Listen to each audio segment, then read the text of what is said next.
Childhood period जो होता है वो बच्चों के मेंटल विकास और इमोशनल और बिहेवियर विकास के लिए बहुत महत्वपूर्ण समय होता है। जैसा हम जानते हैं कि आयुर्वेद में चतुर्थ माह में गौरवृद्धि की जब अवस्था होती है, फिर पंचमी माह में बुद्धि तरफ प्रतितरफ होती, षष्ठी बुद्धि, तो ये मानसिक भाव का विकास क्रमशः जब गौरवृद्धि के अवस्था के दौरान पंचमी और छठवें माह से शुरू हो जाता है।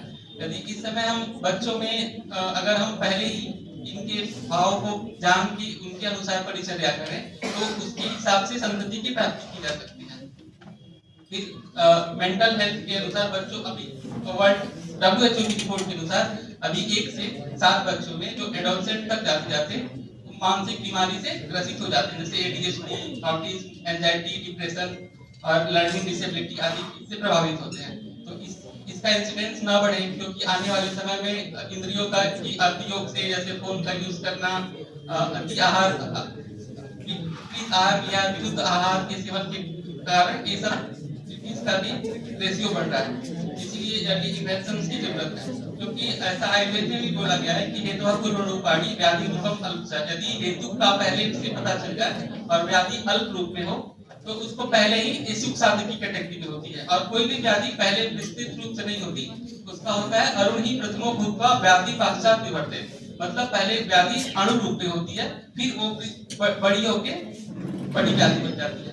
आयुर्वेद में जो हेल्थ का जो बताया गया है कंसेप्ट, उसमें आचार्य चरक ने दृढ़ इंद्रिय विकार नाम और आचार्य सुश्रुत ने प्रसन्न आत्मेंद्रिय मना, इस जो टर्म का उल्लेख किया है वो मानसिक स्वास्थ्य से ही संबंधित है।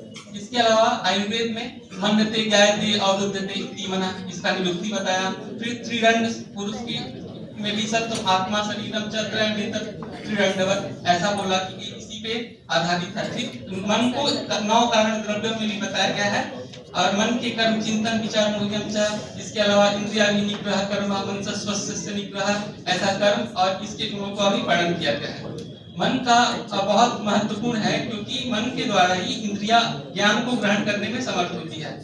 इसके अलावा लक्षण मनसो ज्ञानम ज्ञान भावस्य एवं, ज्ञान का होना और ना होना ये भी मन पे निर्भर करता है।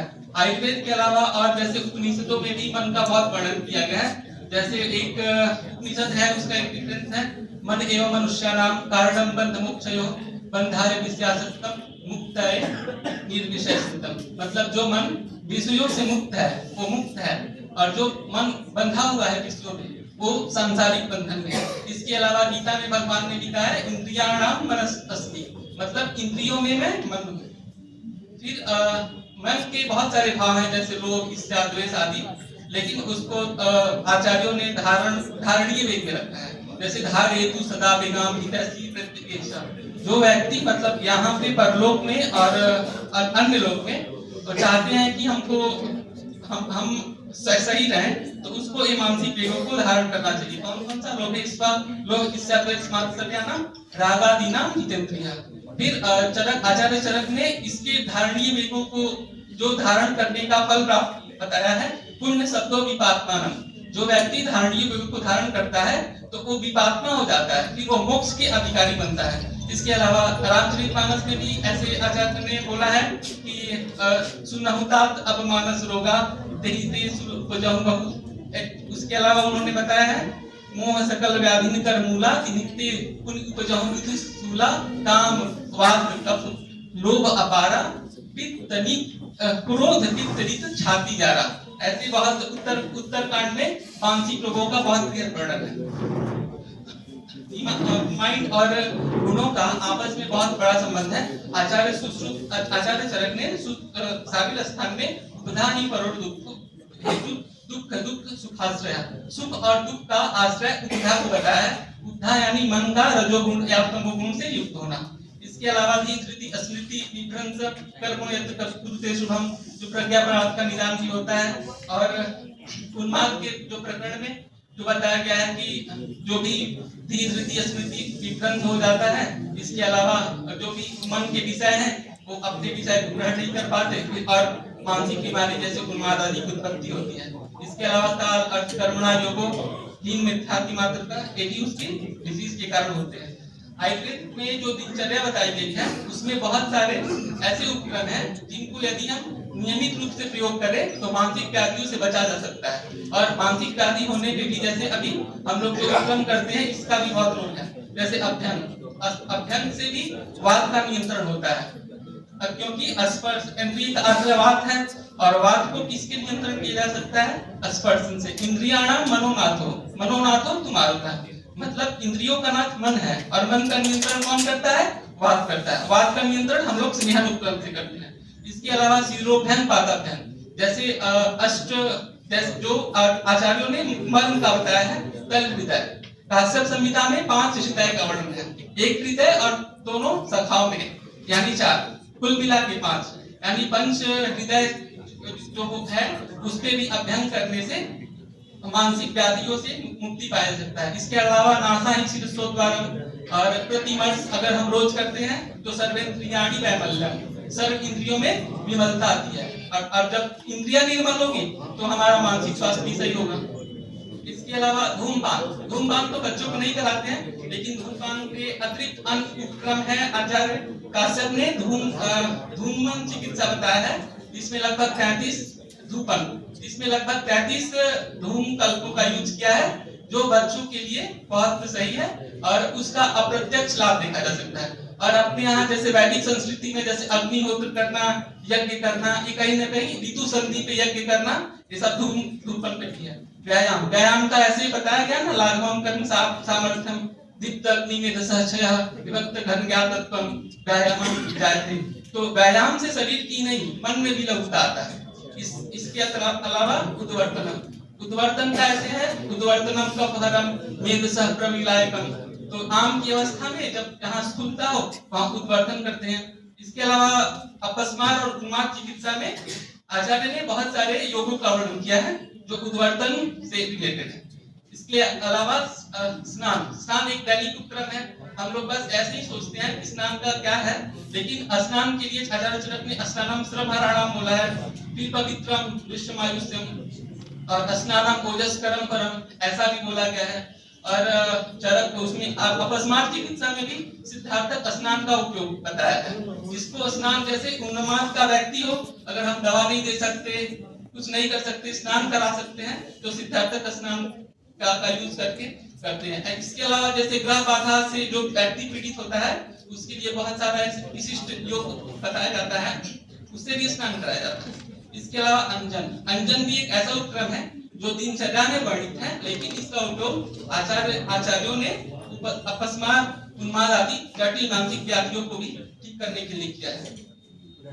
निद्रा, निद्रा एक महत्वपूर्ण अंग है हमारी दिनचर्या का, क्योंकि निद्रायतम सुखम दुखम पुष्टिकार्थम बलावनम कृष्णता क्लिबता ज्ञानम अज्ञानम जीवितम नशा।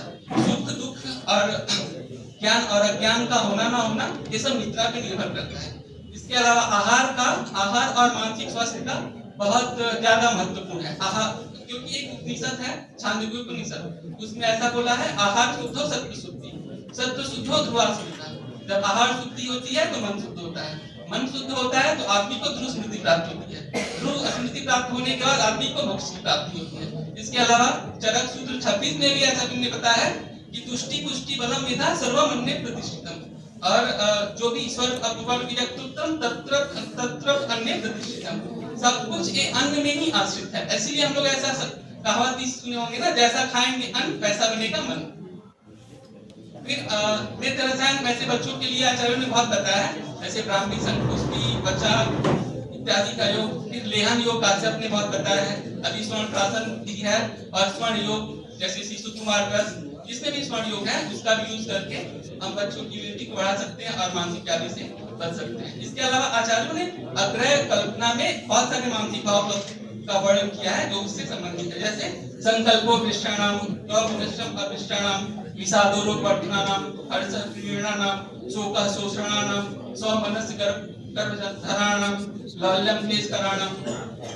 इसके अलावा आयुर्वेद में योग, प्राणायाम, काउंसलिंग और ऐसा पॉजिटिव बिहेवियर थ्योरी। इसके अलावा जैसे दैव विपासना चिकित्सा। अभी अपने योगों में कोई ऐसा वर्णन नहीं है कि ये सुख को मोह को नष्ट करता है, लेकिन काल भैरव अष्टक जब पढ़ते हैं तो उसकी फलश्रुति आता है सुख मोह दैन्य लोगों को प्रताप नाश। मतलब ये ऐसा रेफरेंस है जो कि शोक ये मतलब ऐसा एक हृदय विभाषण चिकित्सा का है। शायद हम लोग इसको सिलेबस में नहीं पढ़ते, लेकिन उसमें ऐसा है कि शोक मोहदय लोगों को प्रतापनाशनम ते प्रयांति काल भैरवं निसक निधिं सर्वम। फिर श्री सूक्त का है, श्री सूक्त की फल सूक्त में भी दिया हुआ है, न क्रोधो न चमात्सर्यो न लोभो न सुधामति भवन्ति पुण्यानाम भक्तानाम श्री सूक्तम जपेत्। मतलब जो श्री सूक्त का पाठ करता है उसको न क्रोध होता है, न मात्सर्य होता है, न लोभ होता है, न उसकी मति अशुभ होती है, आरोपित पुण्य होके वो श्री को प्राप्त करता है। इसके अलावा पद्म पुराण में एक रेफरेंस है, अच्युतानंद गोविंद नामोच्चारण भैष्टा नश्यन्ति सकलम रोगा सत्यम सत्यम वदाम्यहम्। ये धन्वंतरी जी बोलते हैं कि मैं सत्य बोलता हूँ, जो भगवान के इन नामों को स्मरण करता है उसके सकल रोग नष्ट हो जाते हैं। इसके अलावा मानसिक रोगों का जो चिकित्सा सूत्र है, धैर्यात्मा विज्ञानम मनोदोष औषधम परम, ये मानसिक व्याधि का चिकित्सा सूत्र है। और अष्टांग हृदय में एक आचार्य ने भी सूत्र बताया है, सुखार्थ सर्वभूतानां मता सर्वाम प्रवृत्त्या सुखम च न विना धर्मा तस्मात् धर्म परो भवेत्। फिर धर्म के 10 लक्षण मनुष्य नीति में बताया गया है, धीति जो ऐसे 10 करके है 10 धर्म लक्षण। फिर उसके अलावा नरोहिताः निहार सेवी समीक्षकारी विषय सुसक्तः दाता क्षमा सत्यपरः दयावान आप्तोपसेवी न च भवति रोगः। मतलब जो हितकर आहार विहार का सेवन करता है, समीक्षकारी विषय सुसक्तः और सब पे दान देता है, क्षमावान रहता है, उसको कोई रोग नहीं होता। कंक्लूजन ये है कि आयुर्वेद में बहुत सारे ऐसे उपक्रम का वर्णन है जिसके पालन करने से हम रोग तो उत्पन्न भी नहीं होंगे, और अगर उत्पन्न हो जाएंगे तो पहले ज्ञात करके फिर उसको अच्छे से ठीक कर सकते हैं।